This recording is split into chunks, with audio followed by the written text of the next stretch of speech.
Would you set up an elaborate trap to catch your neighbor if you knew she'd been stealing your packages for 2 years? The first package disappeared on a Tuesday in March.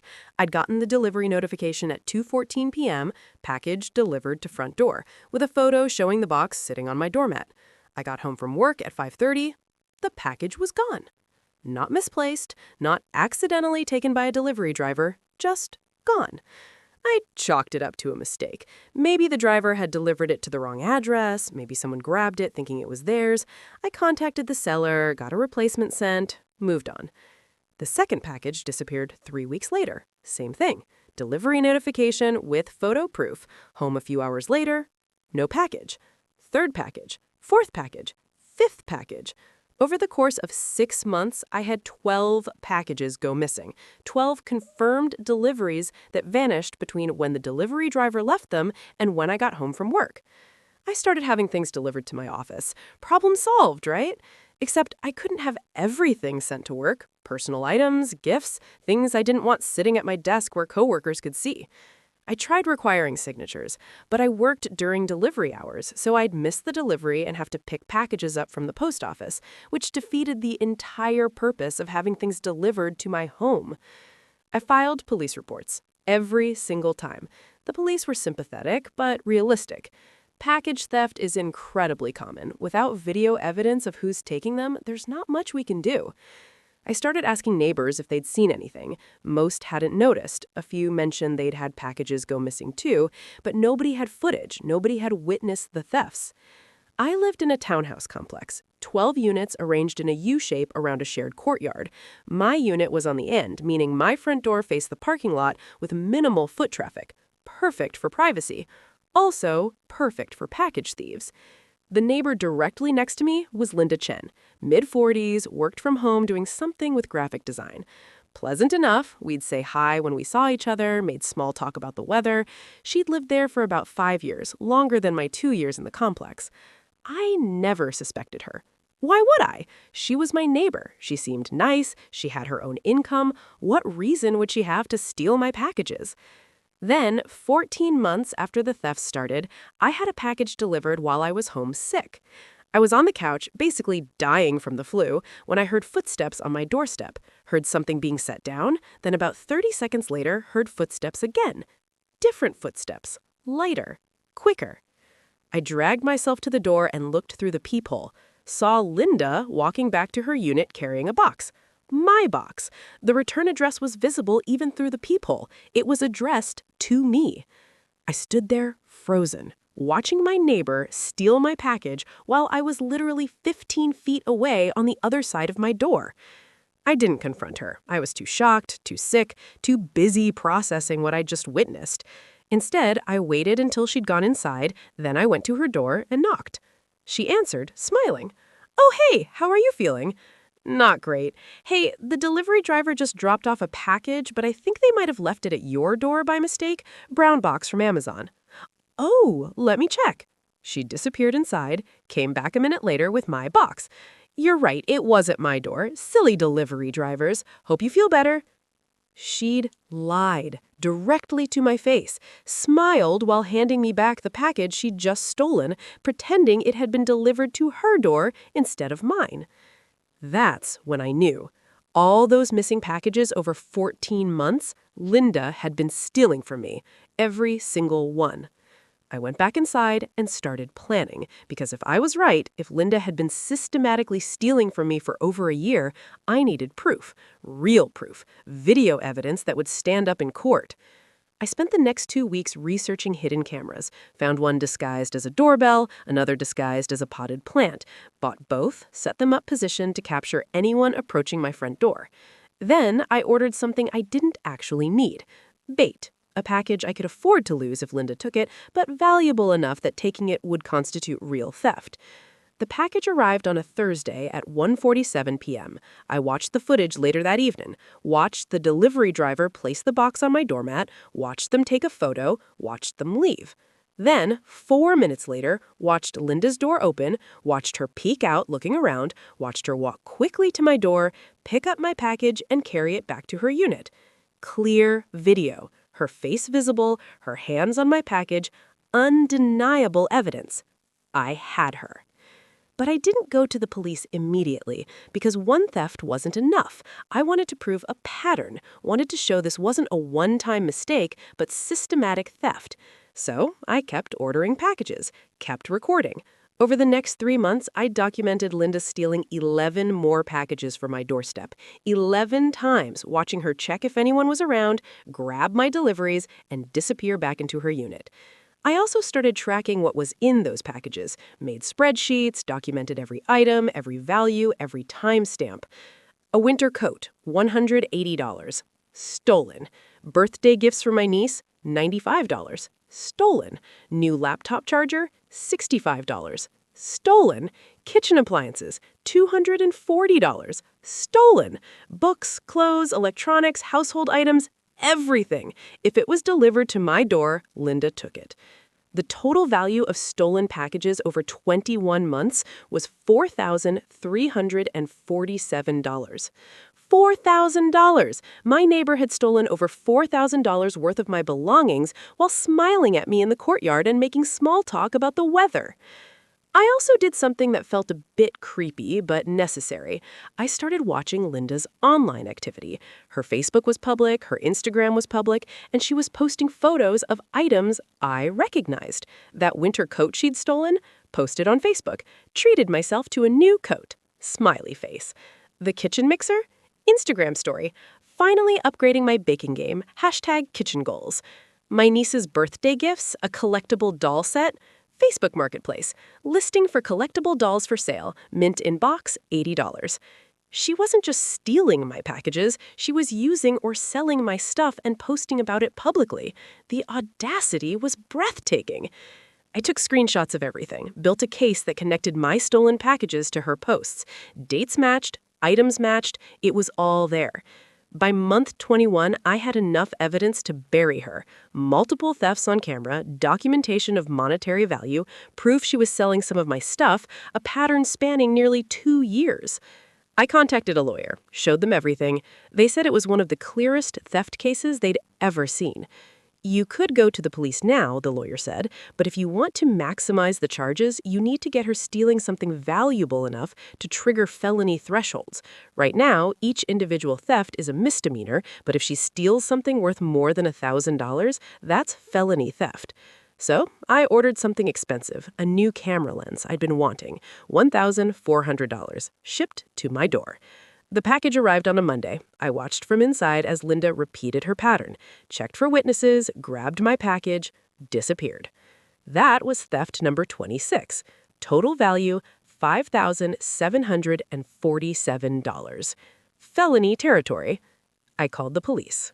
The officer who responded to my call was named Officer Martinez. Young, maybe late 20s, looked skeptical when I told him I had 21 months of documented package theft on video. That's a lot of theft, he said. I know. I wanted to make sure I had enough evidence before reporting it. Wanted to prove it was a pattern, not just one mistake. Can I see the footage? I showed him everything. All 26 thefts, clear footage of Linda's face, timestamps, documentation of what was in each package, screenshots of her posting about the stolen items.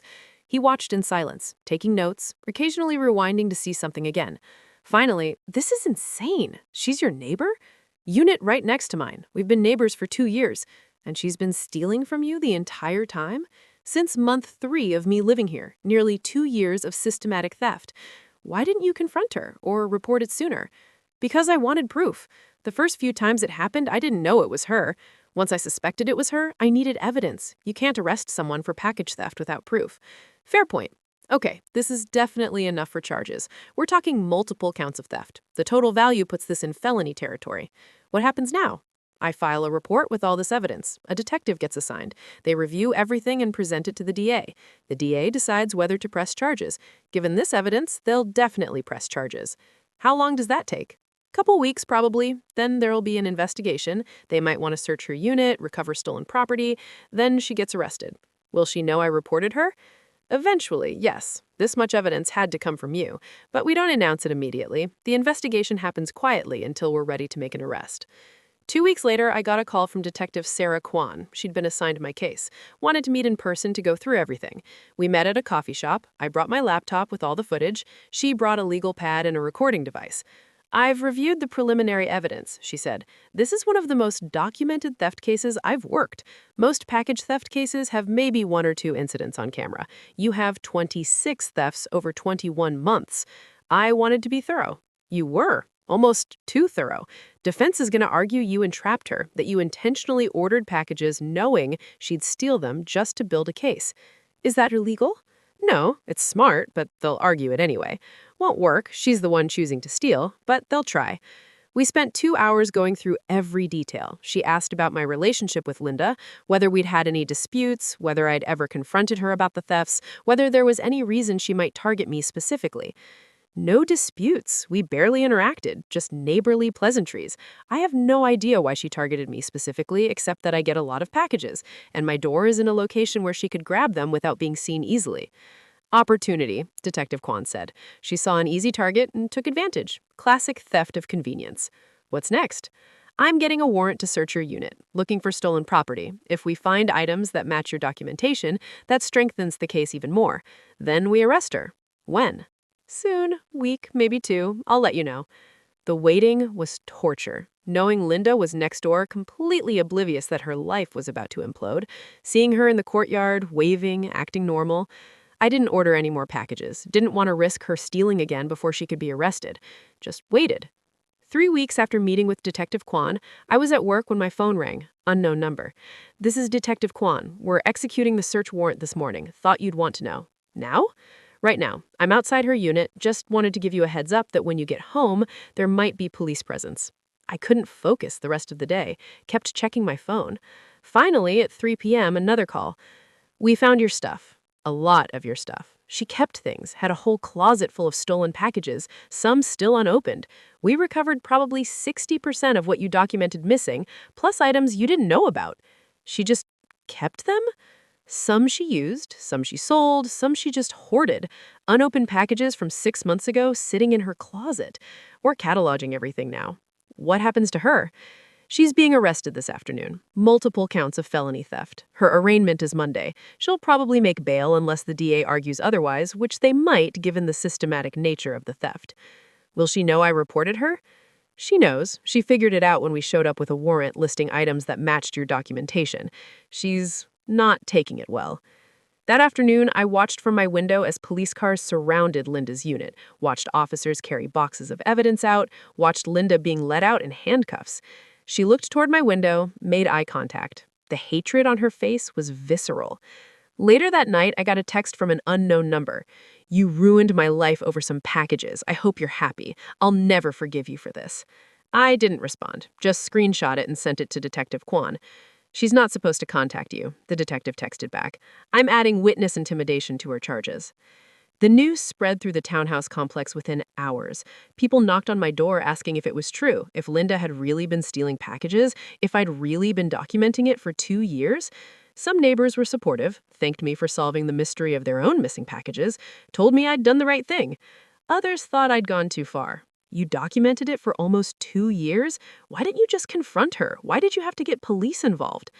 Because confronting a thief doesn't get your stuff back, doesn't create consequences, doesn't stop them from stealing from someone else.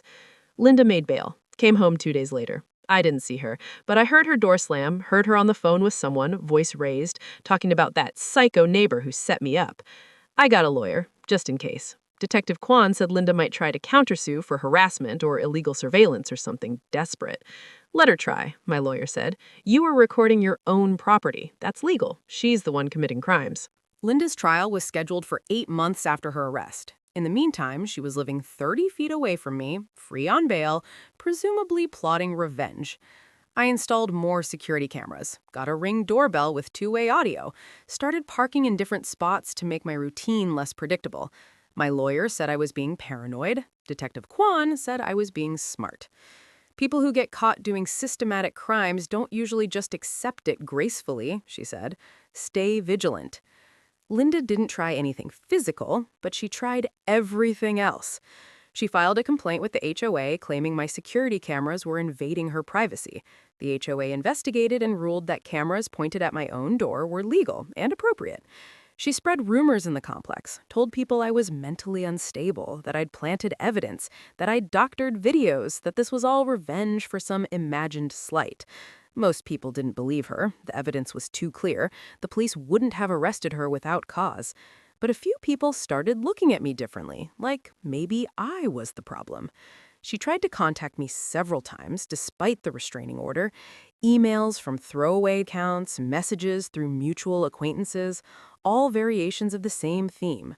Drop the charges and I'll pay you back. Don't ruin my life over this. I forwarded everything to Detective Kwan. Each contact violation strengthened the case against Linda.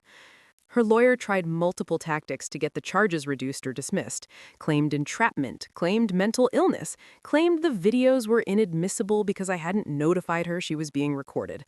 None of it worked. The DA had 26 counts of theft, clear video evidence, recovered stolen property, and witness testimony from other neighbors who'd had packages stolen. 3 months before trial, Linda's lawyer reached out with a plea deal offer: plead guilty to 5 counts of theft, pay full restitution, serve 1 year in county jail, 3 years probation. The DA asked my opinion. No, I said. She stole from me for 2 years. She showed no remorse until she got caught. She's been harassing me since her arrest. She doesn't deserve a deal. The trial is expensive, time-consuming. A plea deal guarantees conviction and restitution. I want all charges to stand. I want a jury to hear what she did. I want a real conviction on her record. The DA smiled. Okay, we go to trial. Linda rejected the plea deal, decided to fight all charges, claimed innocence despite overwhelming evidence. The trial started on a rainy Monday in November. I took the week off work, sat in the courtroom every single day watching the prosecution dismantle Linda's defense. Day 1, the prosecution showed all 26 videos, one after another. Linda's face clearly visible in each one, her pattern undeniable. Day 2, Detective Kwan testified about the search warrant, about finding my stolen property in Linda's closet, about items that matched my documentation perfectly. Day 3, I testified, walked through the timeline, explained how I'd noticed the thefts, how I'd set up cameras, how I documented everything methodically.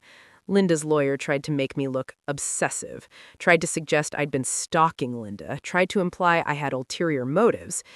Isn't it true you and Miss Chen had a dispute about parking? No. No dispute at all? None. We barely interacted. Then why would you spend 2 years documenting her activities? I spent 2 years documenting my own property being stolen. She chose to be in those videos by choosing to steal from me. You could have confronted her, asked her to stop. Instead, you let her continue stealing just to build a case. Why? Because confronting a thief doesn't get the property back or prevent future theft. I wanted enough evidence to ensure consequences. Consequences. So this is about revenge? No, this is about justice. She stole thousands of dollars worth of property from me and others. She deserved to be held accountable. The prosecution's redirect was simple. Did you ever give Ms. Chen permission to take your packages? No. Did she ever ask permission? No. Did she ever return anything she took? Only once, when I caught her immediately and asked for it back. She lied and said it had been delivered to her door by mistake. So she knew the packages weren't hers. Yes, she knew. Day 4, other neighbors testified about their own missing packages, about suspicious activity they'd noticed, about Linda's behavior after being arrested. Day 5, closing arguments. The prosecution laid it out simply. 26 documented thefts, clear video evidence, stolen property recovered, total value exceeding $5,747, systematic, intentional theft over 2 years. The defense argued I'd entrapped Linda, that I'd intentionally created temptation, that the videos were invasive and possibly inadmissible, that Linda had mental health issues that explained her behavior. The jury deliberated for 3 hours. Guilty on all 26 counts of theft. Linda sobbed through the verdict. Her family sobbed in the gallery. Her lawyer immediately filed for appeal. Sentencing was scheduled for 6 weeks later. I attended, wanted to see the end of this. Linda gave a statement, cried through it, talked about how she'd made mistakes, how she'd been struggling financially, how she'd never meant it to go this far.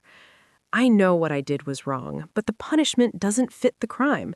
This woman destroyed my life. I lost my job, I lost my home, I lost everything over packages. It's not proportional." The judge wasn't moved. "Ms. Chen, you didn't just steal packages. You stole from your neighbor for 2 years. You lied when confronted. You harassed the victim after being caught. You showed no remorse until you were facing consequences. You had dozens of opportunities to stop, to return the property, to make amends. You chose not to." 3 years in state prison, full restitution of $5,747 plus legal fees, 5 years probation after release, permanent felony record. Her appeals were denied. She started serving her sentence 2 months later. And I finally felt like I could breathe. It's been 18 months since Linda went to prison. 18 months since I testified at her trial and watched her world collapse. She'll be eligible for parole in about a year. I've already submitted a statement opposing her early release. The DA said victims have that right. I used it. The restitution payments come monthly, garnished from whatever money she makes in prison, pennies per hour working in the prison laundry or kitchen.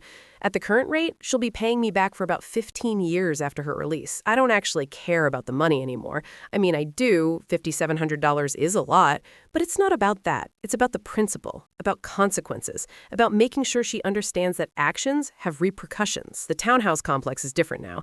Linda's unit sat empty for months until the HOA finally evicted her for non-payment and rented it to someone new. A young couple with a baby. They're nice. They don't steal packages. Some of my neighbors still avoid me. People who think I went too far, who think 2 years of documentation was excessive, who think I should have just confronted Linda instead of involving police. But most people are grateful. Turns out Linda had been stealing from at least 6 other units in the complex. After her arrest, people started coming forward with their own missing package stories. The HOA reviewed security footage and found evidence of Linda stealing from multiple neighbors over several years. I wasn't her only victim, just the only one who caught her. The complex installed community security cameras after the trial. Better lighting, package lockers where residents can have deliveries secured, changes that should have been made years ago. I still get a lot of packages, still order things online, but now they go in the package locker, and I don't worry. Don't check my doorstep anxiously. Don't wonder if Linda's going to grab something. She can't. She's in prison. And when she gets out, she'll be on probation with a felony record.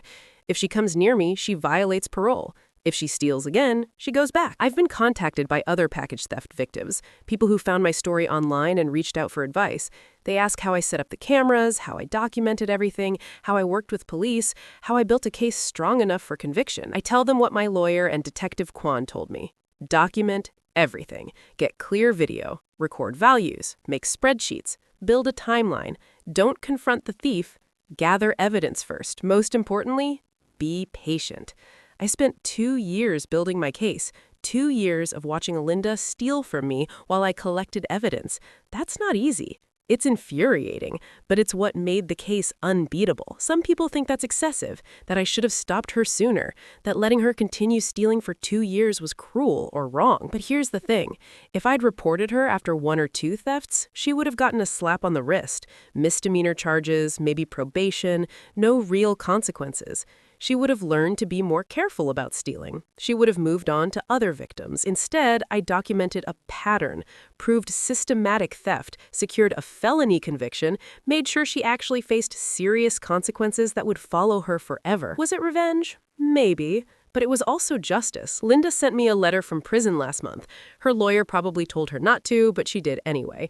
It was surprisingly coherent, not angry like her previous communications, just sad. She wrote about prison, about how hard it is, about missing her freedom, about having too much time to think about what she'd done and why. She wrote, "I convinced myself it wasn't really stealing. The packages were just sitting there. The items were insured. You could afford to replace them. I made up all these justifications for why it was okay, but it wasn't okay. I stole from you. Repeatedly, for years, and I hurt you in ways I didn't let myself think about." She wrote about the moment she realized she'd been caught, when police showed up with a search warrant, when she saw the dates and items listed and understood someone had been watching. I knew immediately it was you, because who else would have documented everything so carefully? Who else would have had that much patience? I was so angry. I felt betrayed, which is insane because I was the one betraying you. She wrote about the trial, about watching herself stealing on videos, about hearing testimony from neighbors she had also stolen from, about realizing she wasn't a person who'd made a mistake, she was a person who made a choice, over and over for years. "I don't expect you to forgive me," she ended. "I don't deserve forgiveness. I just wanted you to know that I understand now what I did, that I'm sorry, that you were right to turn me in, that if you hadn't, I probably would have kept stealing until something worse happened." I don't know if she believes me. Don't know if prison time actually changes people or just makes them better at saying what they think you want to hear. But I kept the letter, added it to the folder with all the other documentation from this case. Evidence that the story has an ending, even if it's complicated. People ask me if I feel guilty, if I regret getting Linda sent to prison, if 3 years seems too harsh for package theft. No, I don't feel guilty, and 3 years doesn't seem harsh for someone who systematically stole from multiple people for multiple years with no remorse until they got caught. She didn't steal one package in a moment of weakness. She stole 26 packages from me alone, probably twice that from other neighbors. She made calculated choices every single time. She deserves consequences. Real consequences. Consequences that might actually make her think twice before stealing from someone else. Would I do it again? Would I spend 2 years documenting theft before reporting it? Yes. Because the documentation is what made the case solid, what ensured conviction, what guaranteed real consequences instead of a slap on the wrist. Was it extreme? Maybe. But so was stealing from your neighbor for 2 years while smiling at them in the courtyard. I've moved on with my life. Still live in the same townhouse, still order packages, still feel satisfied every time I get that delivery notification and know my package will actually be there when I get home. Linda's in prison. Her life is on hold for 3 years. Her reputation is destroyed. Her record is permanent. And I sleep just fine at night because I didn't ruin her life. She ruined her own life by choosing to steal. I just made sure there were consequences for those choices. That's not revenge. That's accountability.